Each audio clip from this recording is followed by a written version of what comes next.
kamanda wa UPDF owokuntiko retired General Yoweri Kaguta Museveni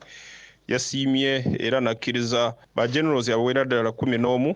n'aba senior officers okuva ku ranka ya major mpaka ku kano abawerera ddala 99 okuretiringa oba okulekulira okuva mu magye nga bano ba generals mwe mubadde General Kale Kayihura, Lieutenant General James Nakibus Lakara, Major General Samuel Waswa Mutesasira, Major General Joseph Arocha, Major General David Wakalo, Brigadier General Austin Kamanyire, Brigadier General Stephen Oluka,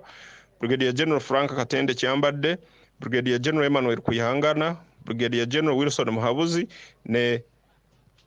Brigadier General Hamu Atuoki Kaija. Bano bagenda okutandika n'enkya okuyitamu okuba documenting oba okulaba ebiwandiiko byabo byonna biteredde mpaka bwe tunaatuukira ennaku z'omwezi 31 omwezi ogw'omunaana bwe tunaabasiibula officially wali ku Land Forces Headquarters ne ba generals wali ku State House bulijjo nga bwe kibeera.